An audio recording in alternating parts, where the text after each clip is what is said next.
E aí, pessoal, aula de derivadas de funções. Hoje a gente vai motivar esse estudo, ou seja, vai haver uma situação problema em que a gente vai naturalmente recorrer ao que a gente vai chamar de derivada. A gente vai ver a definição formal e, em terceiro, vamos ver em exemplos iniciais, tá?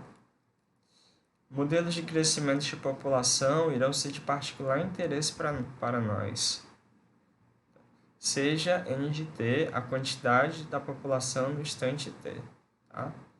Ou seja, a gente quer analisar, dada uma certa população, o que acontece com o tamanho dela em um dada unidade de tempo. Tá? Pois bem, e por que saber disso? Né? Porque, por exemplo, se a gente for pensar em uma metrópole, né? E uma região metropolitana, naturalmente, pode ocorrer de pessoas emigrarem da metrópole para a região metropolitana, porque o estilo de vida, o custo de vida se tornou mais alto na metrópole, né? As pessoas morrem, as pessoas nascem, tá? Da mesma forma, uma quantidade de peixes, ela pode ter as suas variações com o passar do tempo, né? A partir da intensidade da pesca, a partir de catástrofes naturais, tá? Então, uma quantidade que a gente começa estudando é a média da taxa de crescimento, tá? A média da taxa de crescimento, ela relaciona duas grandezas, a quantidade da população e o tempo que você está estudando aquele crescimento, por exemplo, T e T mais H. A média da taxa de crescimento é dada por ΔN sobre ΔT. O ΔN é a mudança da população, mudança de tamanho da população, e o ΔT é o comprimento do intervalo. Tá? O ΔN é a quantidade final da população, ou seja, a quantidade no tempo final que você está analisando, menos a quantidade inicial, tá, da análise.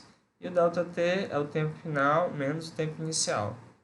Ou seja, ΔN sobre ΔT é N T mais H menos N de T dividido por H.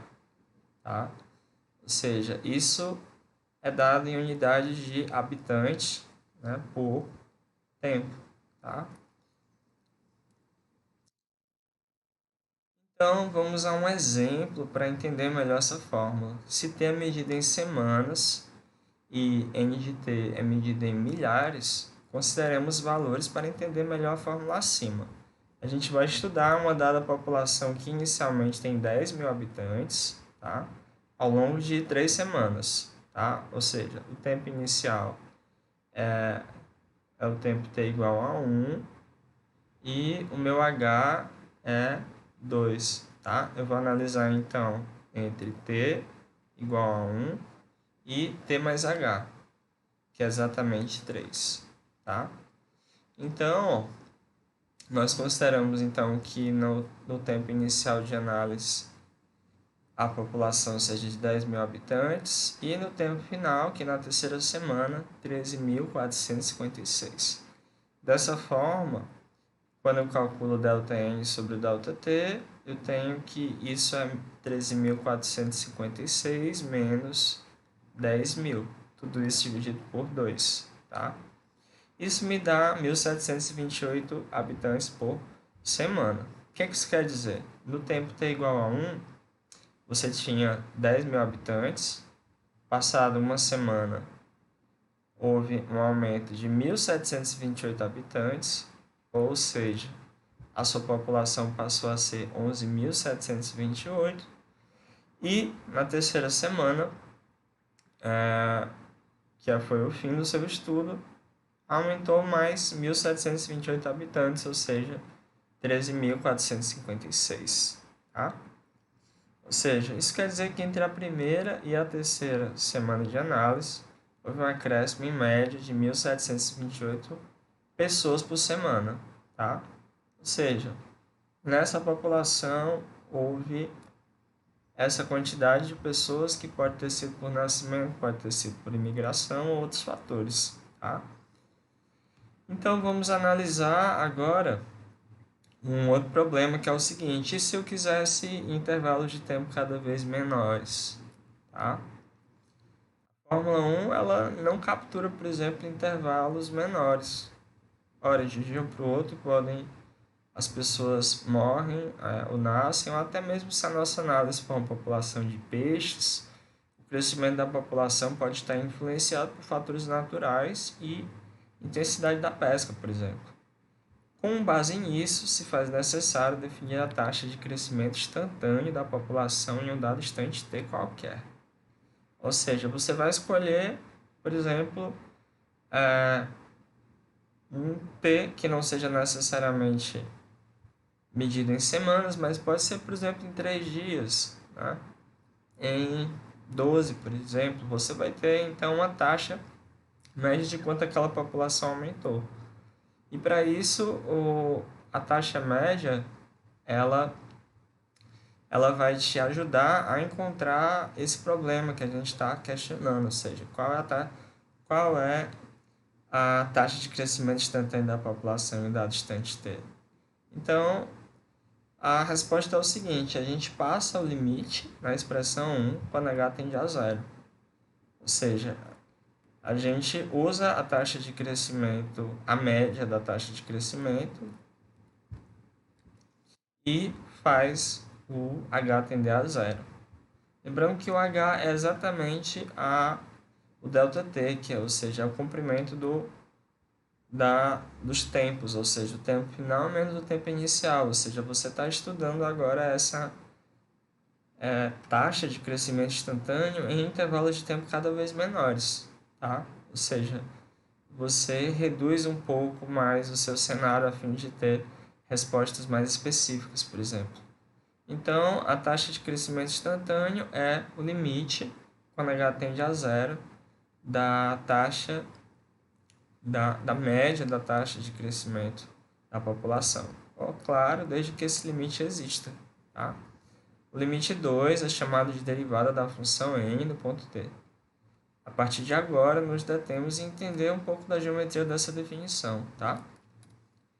Então, a gente começa com o seguinte: se eu ligo o tempo inicial e a quantidade inicial de habitantes, né, dessa população, e ligo o tempo final e a quantidade final de habitantes dessa população ao gráfico, eu vou ter 2 pontos e por esses 2 pontos passa uma reta que a gente diz que é reta secante.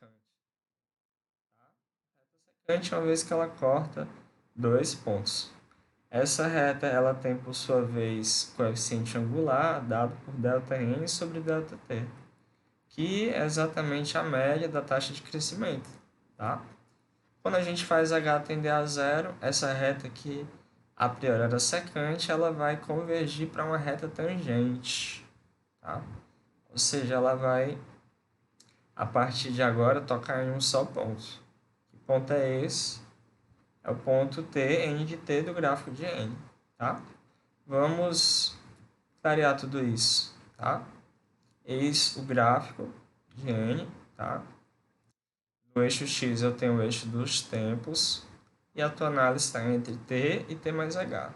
Para t você tem a quantidade inicial, para t mais h você tem a quantidade final de habitantes. Tá?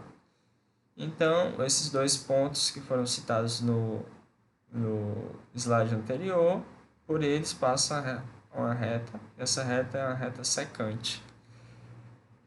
A inclinação dessa reta, o coeficiente angular dela, é exatamente ΔN sobre ΔT. Aí o que acontece? Se você faz o h menor, o que vai acontecer? Essa reta que está aqui em verde, ela vai descer aos poucos, tá? Ela vai descer aos poucos e ela vai ficando cada vez mais próxima do ponto P, né? De modo que, à medida que h está cada vez mais próximo de zero, ela está mais próximo dessa reta tangente, tá? Ou seja, você tem um monte e por esse monte você imagina um panetone, e você fura esse panetone e esse furo é dado por uma lança. Essa lança corta esse panetone em 2 pontos, tá? À medida que você desloca essa lança, o que está acontecendo? E ela está se aproximando do ponto inicial do furo, né? A lança está ficando cada vez mais próxima dessa reta, tá? Ou seja, e essa reta é, por sua vez, a taxa de instantânea de crescimento dessa população, tá? Ou seja, é o coeficiente angular da reta tangente ao gráfico de n, tá? Ou seja, quem então é a derivada depois disso tudo? A derivada de uma função f em x é denotada por f' de x. Ela é o limite de f de x mais h menos f de x dividido sobre h, quando h tende a zero, tá? Se o limite existe, dizemos que ela é diferenciável em x. Ademais, como visto acima, esse número traz a inclinação da reta no ponto xf de x, a inclinação da reta tangente ao gráfico, tá? Então, eis um primeiro exemplo. Seja f de x igual a c, onde c é uma constante, como é que é a definição da derivada? É o limite de f de x mais h menos f de x sobre h. A minha f, para qualquer valor, ela é c. Então, fica limite, quando h tende a zero, de c menos c, dividido por h. E isso é igual ao limite de zero dividido por h, que é zero. Limite de zero, quando h tende a zero, zero. Ou seja, a derivada da função constante é igual a zero. Você pode trocar c, por exemplo, por qualquer número. Por exemplo, f de x. Se f de x é igual a 90, 1990, a derivada f de x é igual a zero. Tá? Por fim, derivada da função afim. Tá? Seja f de x igual a 2x mais 1. Pela definição, quem é f de x mais h é 2x mais h mais 1. E quem é f de x é 2x mais 1 sobre h. Tá? Então, se você faz as contas, isso fica o limite de 2h sobre h, quando h tende a zero. O h é diferente de zero, você pode cortar, então fica limite de 2 quando h tende a zero. Desse modo, observe que a derivada de uma função afim é igual ao coeficiente do termo de maior grau, que no caso é o 2, ou seja, f de x é igual a 2, tá? Ou seja, a derivada de uma função afim é o coeficiente colado com o x, tá? Então, isso é tudo, pessoal. Próxima aula, a gente vai ver mais alguns exemplos e primeiras propriedades para você calcular a derivada.